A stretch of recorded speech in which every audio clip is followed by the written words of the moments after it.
Welcome to my channel, everybody. If this is your first time here, thank you and welcome to the chat. If you enjoyed today's video, please like and subscribe. I will be posting more of my pregnancy journey. So dun dun dun dun. My husband and I are expecting baby number 2.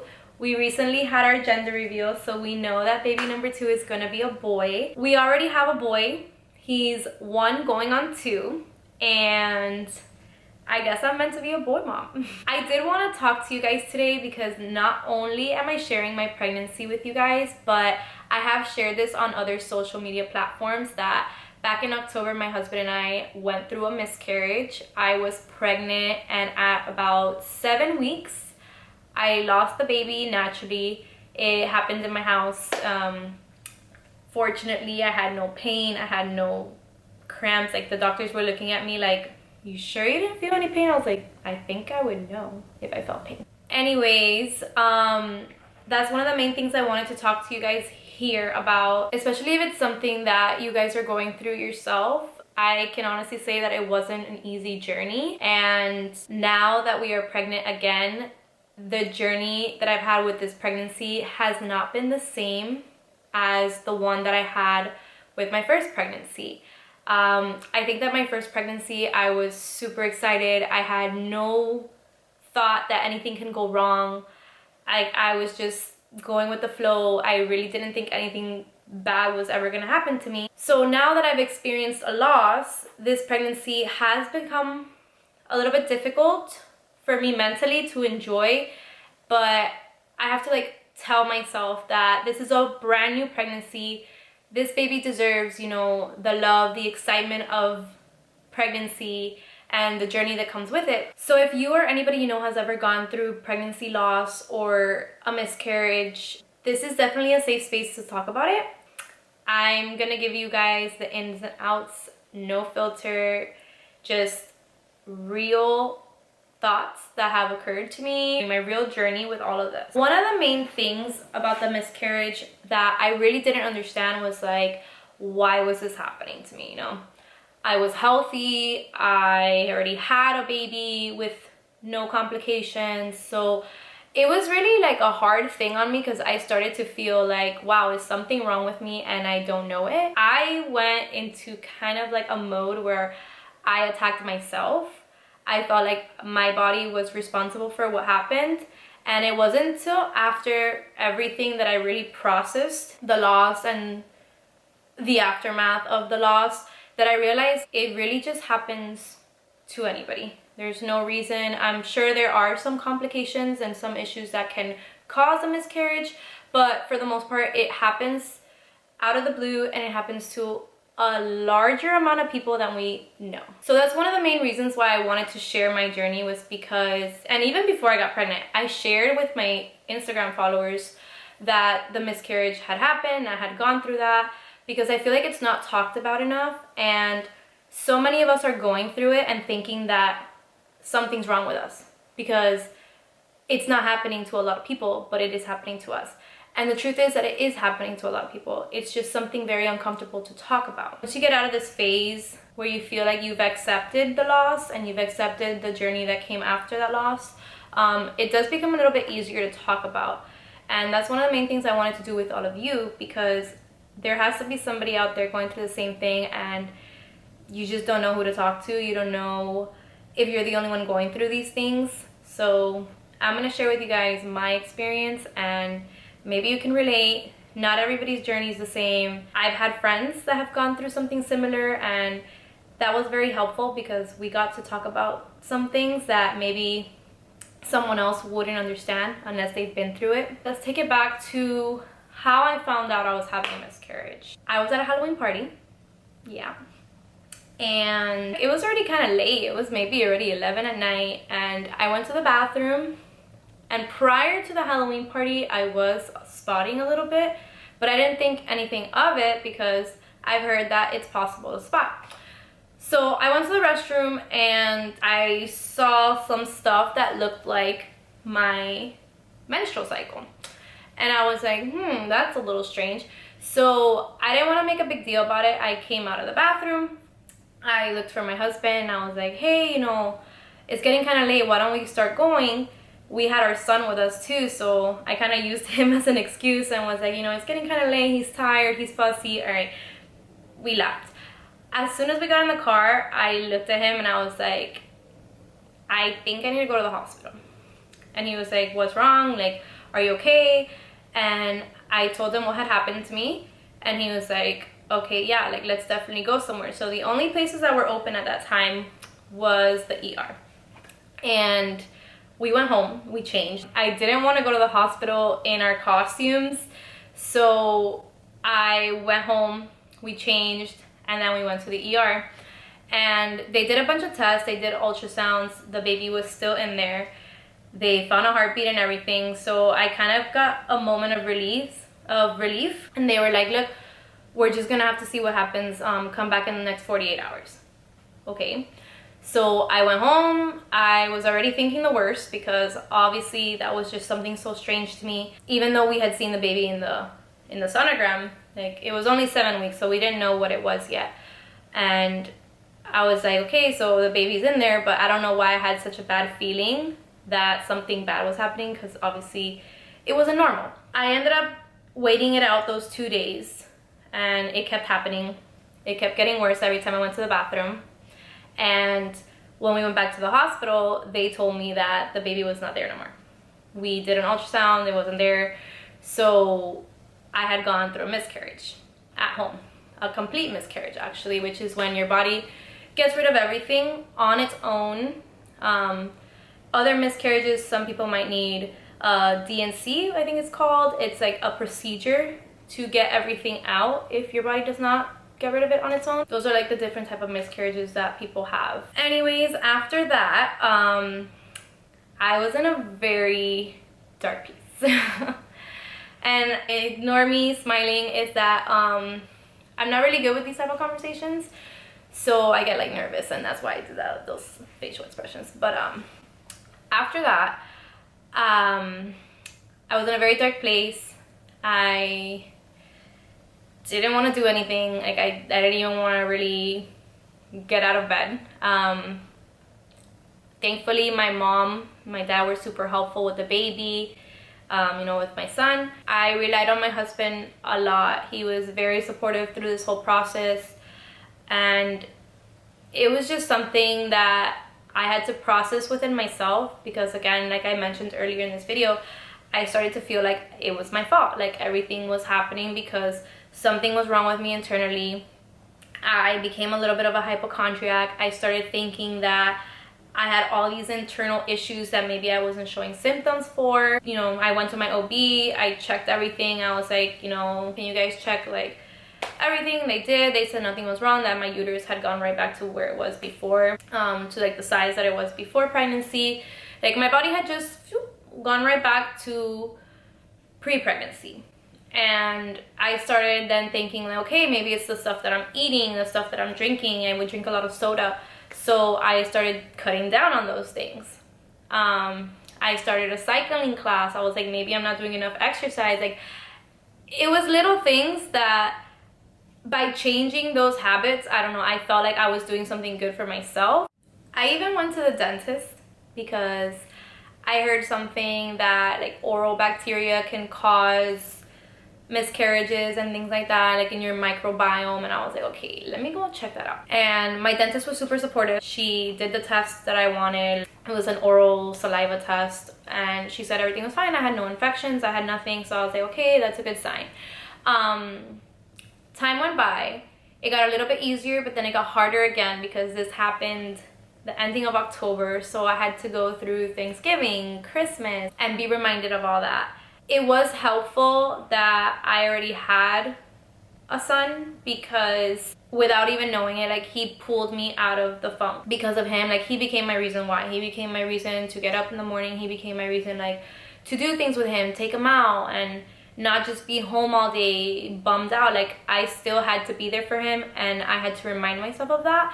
So I did, and that was something that really helped me, along with the support from my friends, my family, my husband.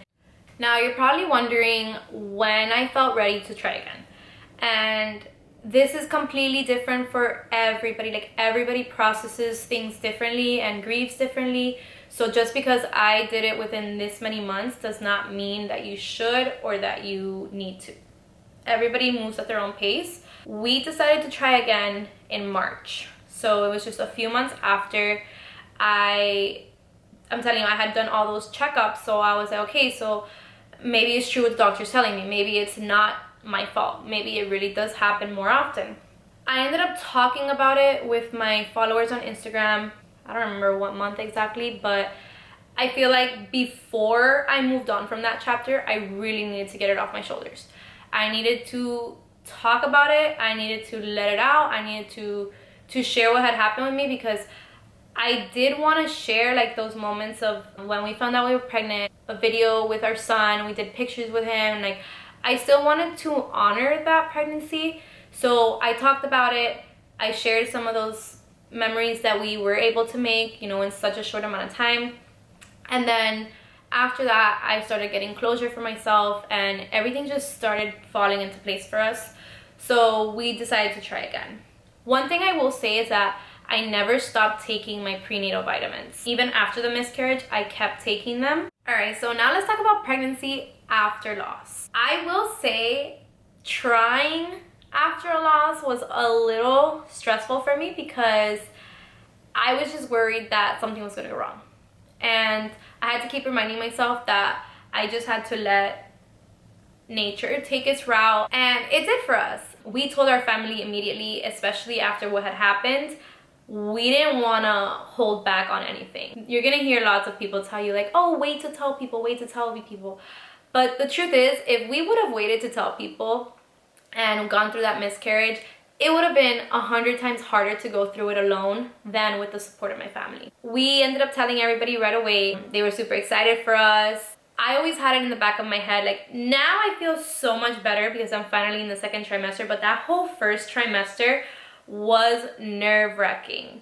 And like I said, I obviously wanted to be excited for the pregnancy, but because of my prior experience, there was something in my brain that was just like blocking that, and I didn't want it to do that. I really had to kind of like push those negative thoughts aside and tell myself like, whatever's gonna happen is gonna happen. Don't worry about anything until there's something to worry about. It's been going great, honestly. I will say it has been a challenge because of those negative thoughts, but I've reminded myself that this baby deserves to be happy, you know, like deserves to have a happy mom and a happy journey in this pregnancy. I deserve to be excited for this one, even though I had lost one. So it's just something that you really have to battle with your mental health, but it's something that you could overcome. We've also included our son in the whole process. That's been very nice to see. I'll put in some clips here of us going to the doctor's office. Okay, so before I move on, I did want to answer some questions. I had done a poll on my Instagram story asking my followers if they had any questions about pregnancy after loss or even having the miscarriage.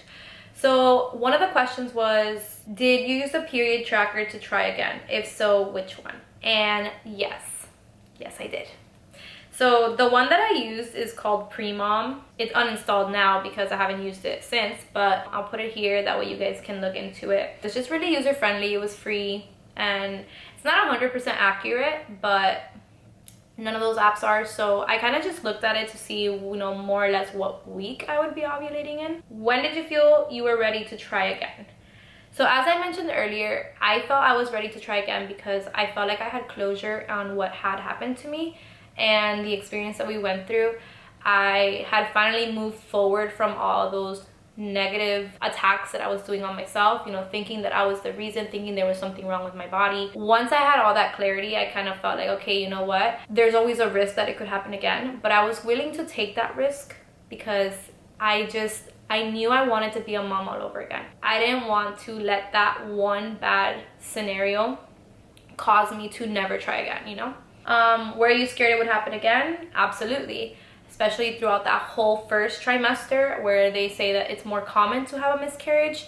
It was very difficult, and I had to, like I mentioned earlier, had to kind of block out those negative thoughts and just remind myself, if there's nothing to worry about, don't worry, because at the end of the day, that would even harm the baby, you know, that additional stress that I didn't need to have. how did you get back into shape and cope with hair loss? I'm not sure if this is a question after my first pregnancy or even with the miscarriage, because I obviously had a rise in my hormones, so I did start to gain weight again. I did start to, you know, feel the pregnancy symptoms. One of the things that I did to get kind of back into shape was I cut down on soda. I was a soda drinker. I was drinking soda at least like maybe with every meal of my day, honestly. So that's one of the things that I really need to like cut down on, and I did. I will not say that I cut it off completely, but I did limit how many sodas I was drinking, you know, in a week. Like there was days I wouldn't drink soda, but then obviously there was days where I'm having a pizza and obviously I want like a nice cold Coke or something, you know? With hair loss, I will say I am still trying to cope with. I got bangs because I still have like some breakage here that is not the same. So I ended up getting these like face framer bangs, and it has helped. One of the things that I will say have helped with the hair loss have been the prenatal vitamins. I've noticed my hair getting like healthier and thicker, and some of the bald spots that I was seeing have kind of grown back. I do have a lot of flyaways, but that's just the hair that's been growing back over the last 2 years after my first pregnancy. Some people do get it worse than others. Mine was not terrible, but it was there. Moving forward with this video, I did want to talk to you guys about some first trimester must-haves.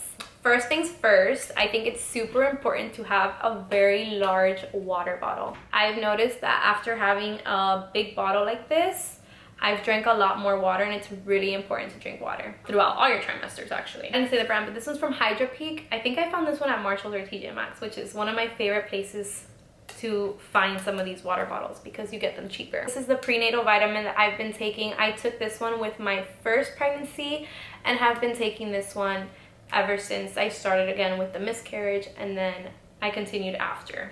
This is from the brand Nature Made. It's the prenatals with folic acid and DHA. When you see your OB, they're gonna tell you that you need to drink a prenatal vitamin with folic acid.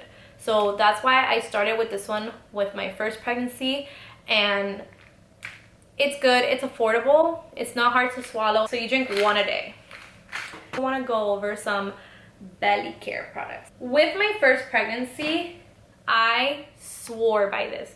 This is Sweet Almond Skincare Oil, and this is the same container that I used with my first pregnancy because a little bit goes a long way, but I like to mix it in with a moisturizer. And I will just pump a few pumps of this in my hand, add some of this oil, rub it all over my hands, and rub it all over my belly, the sides of my hips and glutes, and like right here. I used this during my first pregnancy and I didn't get any stretch marks, so I'm gonna continue using this, and I recommend it to all of my friends who are having babies because not only does it smell really good, but it does keep you really, really hydrated. As for the moisturizer, right now I'm using the Native one, but I always use any type of moisturizer. I was using the shea butter one for a while, the Dr. Palmer's, I think it is. Ran out of it, got a regular got a regular body lotion, and really just started adding this to it, and it works just as great. This is a product that I recently came across and I was very intrigued. It's from the brand Nema.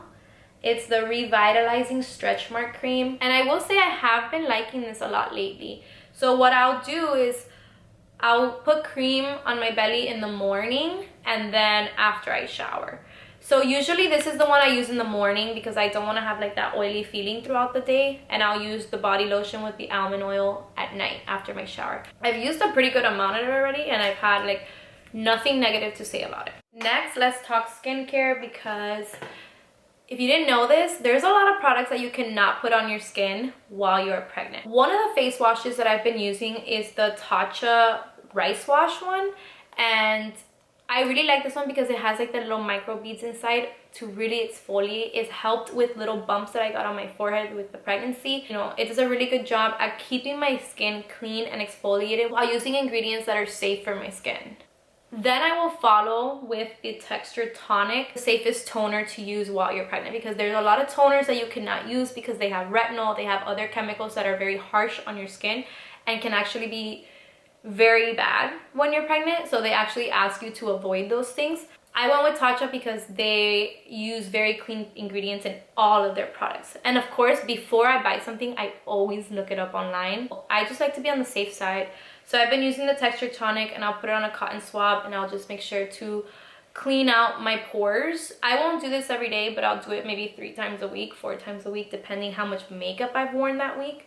I do like to use this definitely on the days that I use makeup, because I feel like the face wash does a good job at taking everything off, but this just goes in right after to make sure there's nothing left over. The next thing I have to talk about is the Peachy Skin Moisturizer. I will say I am running through this thing. I'm almost out of it. I have really enjoyed using this. It's been really good for me. It leaves my skin glowy. It leaves my skin like dewy. I don't feel dry. And I use it twice a day, in the morning when I wash my face and at night. The next thing I have to talk about is sunscreen. I did not know this, but with my first pregnancy, I learned that when you are pregnant, you are prone to sunspots and like dry patches. I got the Summer Fridays Shade Drops Broad Spectrum SPF 30 Mineral Milk Sunscreen. It's a very long name, but it is very, very good. I would prefer SPF 50 for my face, but most of the products that I saw at the store that were face products went up to 30. You might see that it has like a little bit of a shade, but it really does blend out to nothing. And it's so lightweight. It doesn't smell like sunscreen. It doesn't feel like sunscreen. It just feels like you're putting on a primer and moving on with your day. The last thing I have to talk about are these stickies. They're from the brand Cakes. They are actually not sticky. Like, they don't have adhesive on it. They suction right on. During my first trimester, and really now for the next few months, I just don't want to wear a bra. And I'm sorry if that's TMI, but your boobs start to grow almost immediately. And some of these bras can hurt.